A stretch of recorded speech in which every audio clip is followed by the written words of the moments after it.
To predict someone's decisions, watch how they react to silence. And that's exactly what saved Marcus Grant's life that winter afternoon. The envelope landed on the table with a muffled sound. Cream paper, no sender. Marcus looked at it like someone watching a bomb about to explode. His secretary, Linda, had left 5 minutes ago. He asked her to leave early, something he never did. Now, alone in the 32nd floor office, he held the envelope with shaking hands. Inside, just a photograph. Your daughter, leaving school. Someone had taken that photo less than 2 hours ago. Marcus felt his stomach drop. There were no words. There were no demands. Just silence. A silence that screamed louder than any threat. He knew this method. I had seen this before years ago when I was still working at the prosecutor's office. It was the mark of someone who knew how to play with people's minds, not through explicit fear but through emptiness, the absence of sound, waiting. Tesla was right. Silence reveals everything. Marcus looked at the phone. Who would send that? And why? He was no longer a prosecutor.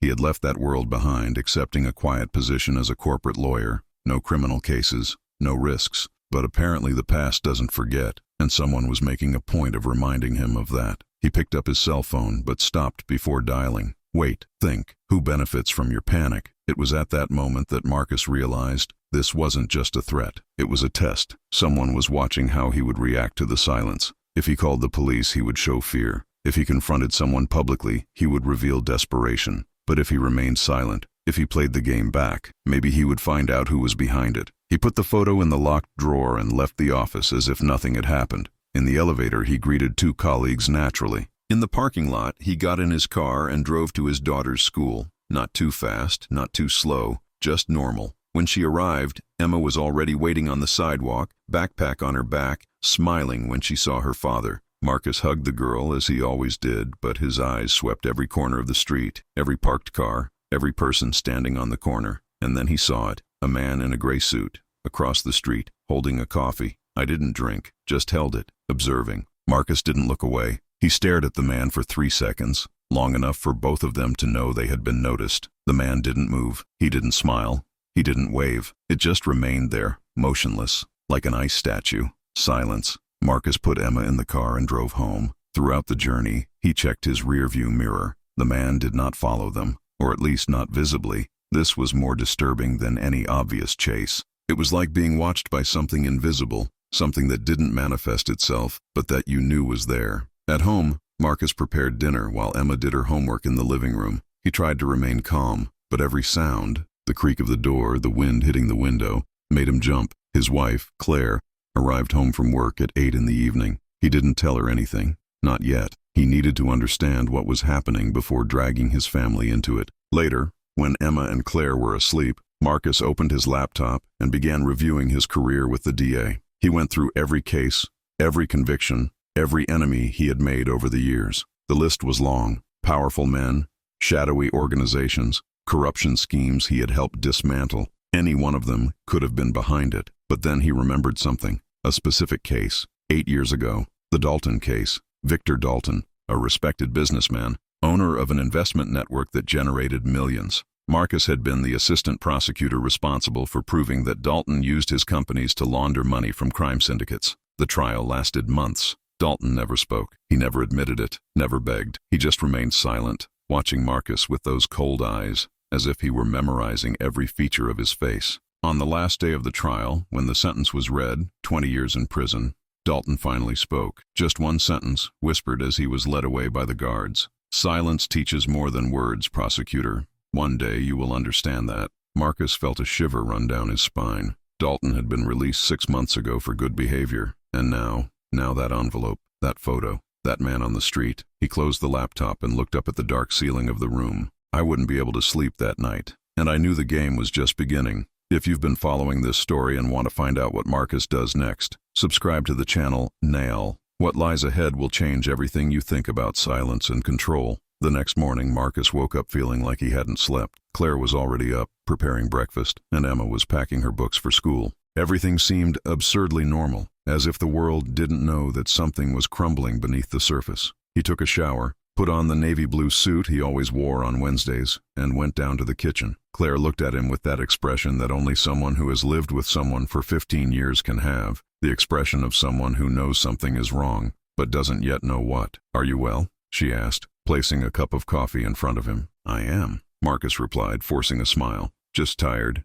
Too many processes in the office." Claire didn't seem convinced, but she didn't insist. Emma entered the kitchen humming a song she had learned at school, and Marcus felt his chest tighten. How could he protect that child from something he didn't even fully understand? After dropping Emma off at school, this time he walked her to the classroom door, examining every face around them. Marcus drove to the office, but it didn't go up. He stood in the parking lot for 15 minutes, just watching, checking if anyone was following him, looking for suspicious cars, for looks that lasted too long. Nothing, or maybe everything, because the absence of signs was also a sign. He finally went up to his office, and when he opened the door, he found another envelope on his desk. Same cream paper, same absence of sender. His heart raced. Linda hadn't arrived yet. No one had entered there but him. That meant someone had access to the building, someone who went unnoticed, someone who knew exactly where he would be, and when. Marcus opened the envelope with steady hands this time. Inside, another photo, but not from Emma. It was his, leaving home that morning. The camera had captured the exact moment he kissed Claire on the forehead before getting into the car. Underneath the photo, a single handwritten word, choices. Marcus slowly sat down in the chair. Choices. What did that mean? What choice should he make? What choice had he already made? He picked up the phone and, for the first time in 8 years, dialed a number he swore he would never use again. On the other end, a hoarse voice answered on the third ring. "Marcus Grant, I thought you died. We need to talk, Ray." Raymond Cole, former police detective, now private investigator. He and Marcus had worked together on dozens of cases during their years at the DA's office. Ray was the kind of man who understood that the world wasn't black and white. It was made up of shades of gray that moved depending on who was looking. They met at a cafe far from the center, far from anywhere Marcus frequented. Ray arrived wearing a shabby coat and sunglasses, even though it was cloudy. He sat across from Marcus and, before saying anything, pushed a small electronic device across the table. "Leave it on," Ray said. "Inhibits any eavesdropping within a 3-meter radius." Marcus looked at the device and then at Ray. "Do you think I'm being watched? You called me after 8 years asking to talk privately. Of course you're being watched." Marcus took the 2 envelopes from his inside jacket pocket and placed them on the table. Ray looked through the photos silently, his face remaining impassive. After a long minute, he returned everything. "Dalton," Ray said, as if it were obvious. "How do you know?" "Because I also had a visit from him 3 weeks ago." Marcus felt his blood run cold. "What? Why didn't you warn me?" "Because he didn't threaten me. He just talked." Ray took off his glasses and looked directly at Marcus. "He asked me about you. He wanted to know if you were still the same man you were 8 years ago. If you still believed in justice. If you had changed." "And what did you say?" "I told the truth. That you were out of that world. That you were living a peaceful life. That you had a family." Marcus closed his eyes. "You handed my life to him on a silver platter." "No," Ray snapped, leaning forward. "I gave him exactly what he wanted. Information. Because when Dalton wants something,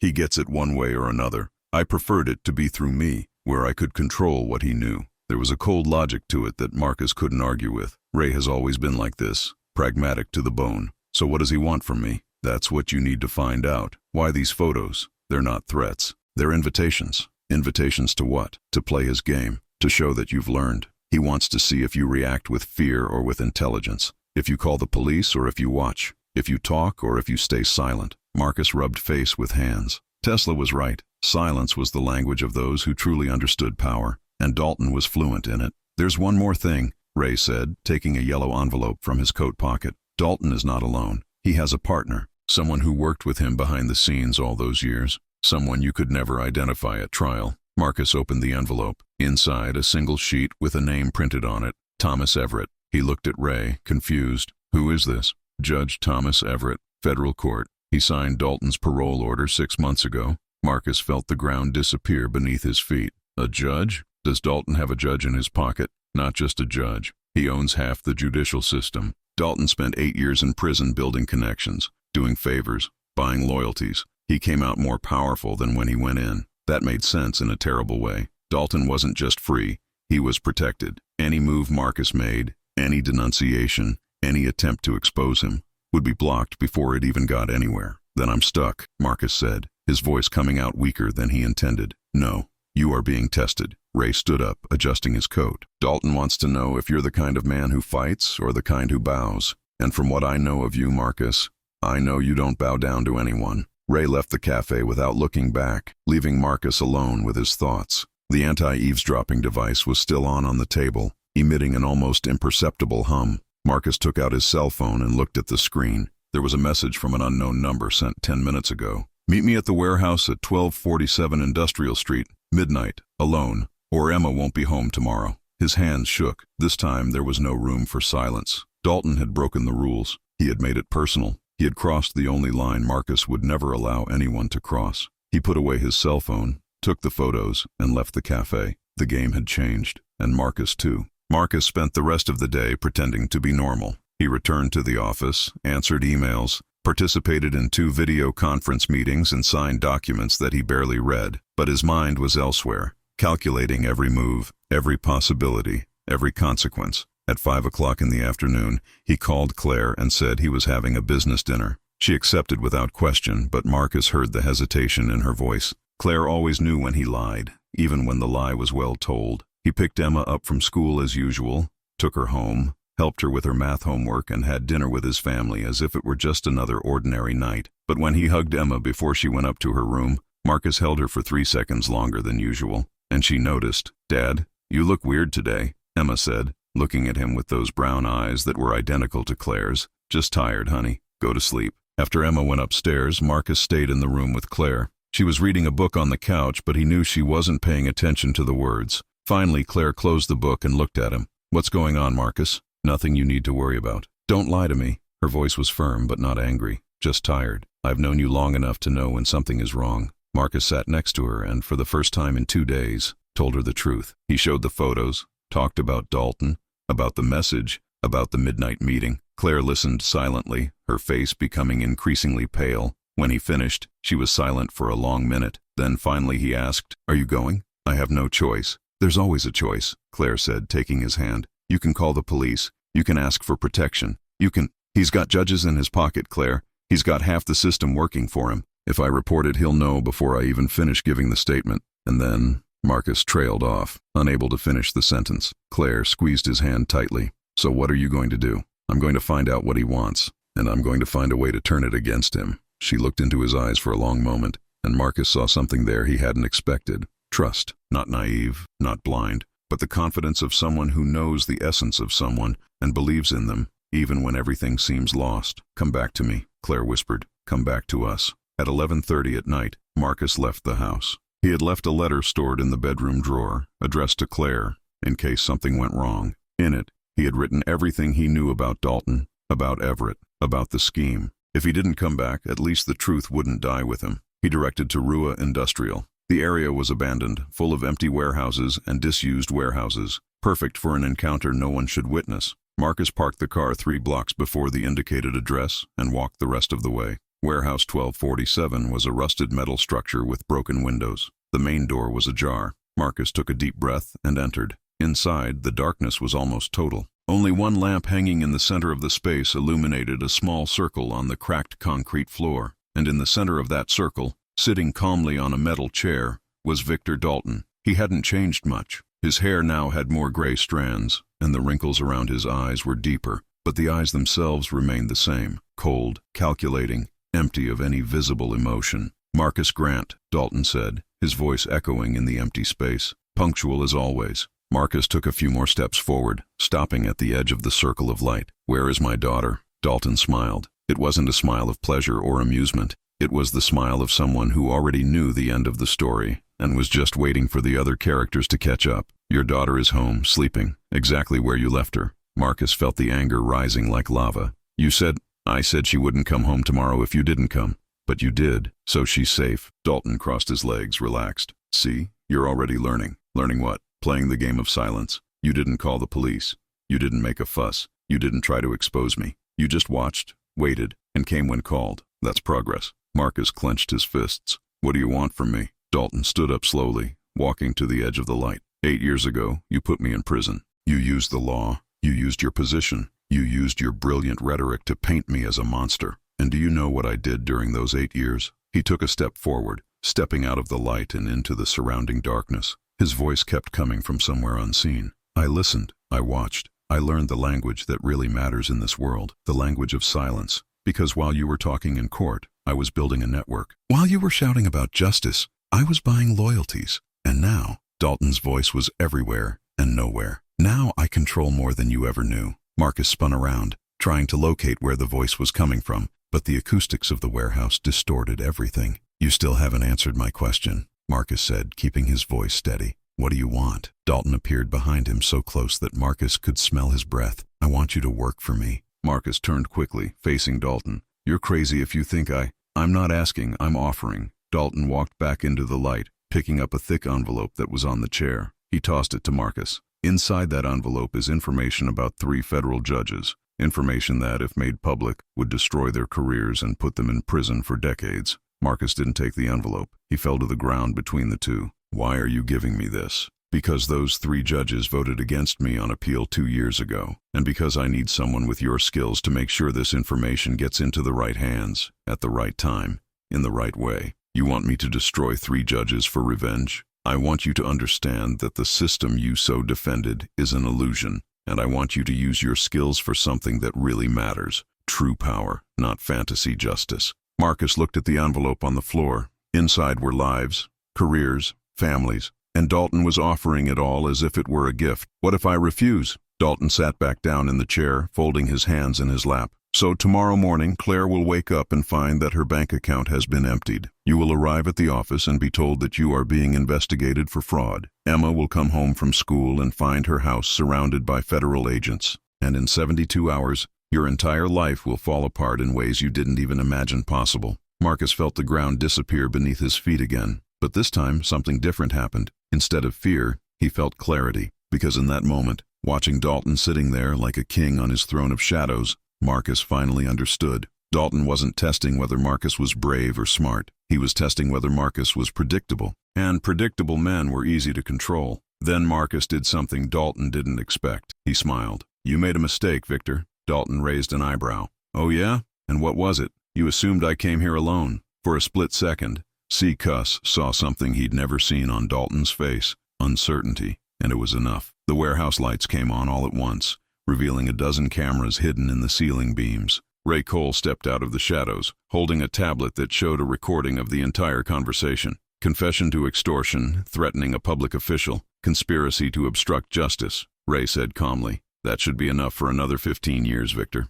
Dalton didn't move. He just sat there, sitting in the chair looking at Marcus. Then, slowly, he started clapping. Impressive. But there's a small problem with your plan, Marcus. He touched the cell phone screen. The lights went out. In the silence, Marcus heard guns being cocked around them. You think I didn't know Ray was working with you? Marcus felt his blood run cold. Ray owes me $3 million to pay off his son's debts. When you called for help, he called me first. The lights came on. Marcus saw 6 armed men at the exits. Ray looked at the floor. You betrayed me, Marcus whispered. Ray looked up. My son, Marcus. They would have killed my son. Dalton stood up. You have 2 options. Work for me or lose everything. Marcus took a deep breath. Then he remembered Tesla. Silence is the presence of something that has not yet been revealed. You were so busy watching me that you didn't realize I was watching you. Marcus took out his cell phone and projected photos. Dalton entering a federal building, talking to Judge Everett, handing an envelope to a senator. I hired my own investigator,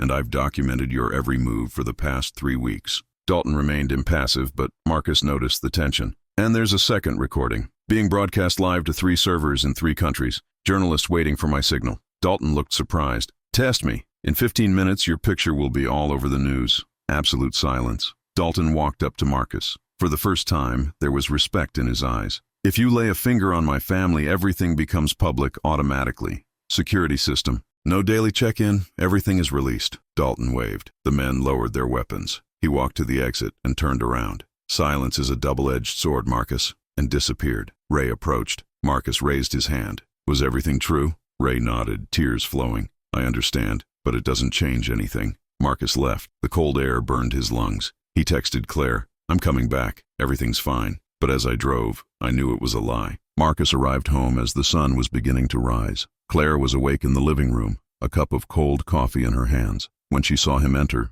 she stood up and hugged him in silence. No words were said. She just held her husband like someone holding someone who has returned from a war. Emma came down for breakfast half an hour later, yawning and complaining about her science test. Marcus prepared pancakes like he did every Saturday, and for a few minutes, everything seemed normal. But when Emma went upstairs to brush her teeth, Claire held his hand. What happened there, Marcus? He looked at her. I learned something that Tesla always knew, that silence is not just the absence of words, it is the presence of decisions being made. And last night, I made mine. And what was it? That I will never let anyone use my family as pawns in a game again. Claire shook his hand. You didn't become someone else. You just discovered that you were always stronger than you thought. In the following weeks, Marcus returned to his routine. Work, family, dinners, weekends. But something had changed. He noticed things that previously went unnoticed. The way people reacted to silence in meetings, how they filled the void with unnecessary words when they were nervous, how they revealed their fears just by the way they dealt with the absence of sound.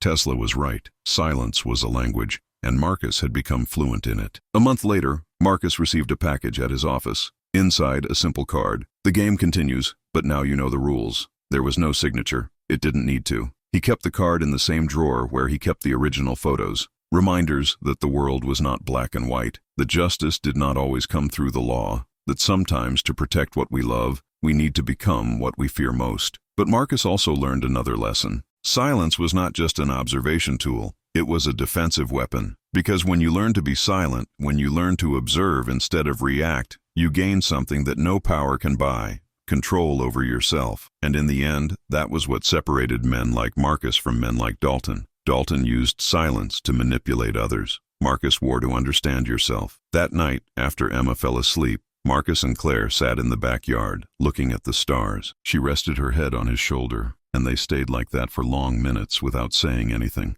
Are you afraid? Claire asked. Every day, Marcus admitted, but fear no longer controls me. Because I learned that the most important decisions are made in silence, not in chaos. And what decision did you make today? Marcus smiled. That it doesn't matter what happens tomorrow. I have something none of them have. What? Peace. True peace. Because I don't need to prove anything to anyone. I just need to protect what I love and live according to what I believe in. Weeks turned into months. Dalton never made direct contact again, but Marcus knew he was there, watching. Ray tried calling a few times, but Marcus never answered. Some wounds don't heal with words. Some only heal with time and distance. And then, 6 months after that night in the warehouse, Marcus received news. Victor Dalton had been found dead in his apartment. Heart attack, the report said. Natural, the doctor said. But Marcus knew the truth. Men like Dalton don't die from heart attacks. They die of loneliness, of living in a world where everything is a transaction, where everyone is a piece in a game, where silence is a weapon rather than a refuge. Dalton had spent his entire life observing the silence of others, but he had never observed his own, and in the end, it had consumed him. Marcus didn't go to the funeral. There was no need. That chapter had closed, but he thought of Tesla, of his words about energy, frequency, and vibration, about how everything in the universe was connected by invisible fields, and Marcus realized that the silence was exactly that, an invisible field that connected all things, that revealed the truth when words failed, that showed who we really were, when we had nothing left to hide behind. Years later, when Emma was already at university, she called Marcus late at night. Dad, I was reading about Nikola Tesla, about that quote of his, to predict someone's decisions, watch how they react to silence. What do you think he meant? Marcus looked out the window. He meant that silence is the time when we are most honest. When there are no words to hide behind, we are forced to confront who we really are. And in that moment, our true decisions are revealed. Did you learn that from Tesla? No, Marcus said softly. I learned this by living. And it was there, in that conversation between father and daughter, that Marcus finally understood. Tesla wasn't just talking about observing others. He was talking about observing yourself. Because in the end, the person whose decisions you most need to predict is yourself. If this story touched something inside you, if you recognized in Marcus the struggle we all face between fear and courage, between reacting and observing, then subscribe to the channel. Because the greatest battles in life are not fought with weapons or words. They are fought in the silence of our own hearts. Marcus never received mysterious envelopes again, but every morning when he woke up, he dedicated 5 minutes to silence, just sitting, breathing, observing your own thoughts. And in that silence, he found something that no enemy could take from him. Clarity. The clarity of knowing who he was, what he stood for, and why it was worth continuing to fight. Because in the end, Tesla was absolutely right. Silence reveals everything, not just about others, but about ourselves. And when we learn to observe our own silence, we find the answer to the most important question. Who do I choose to be when no one is watching? Marcus chose to be someone who protected rather than attacked, someone who observed rather than judged, someone who used silence as a shield, not a sword. And in that choice, he found something Dalton never had: true peace.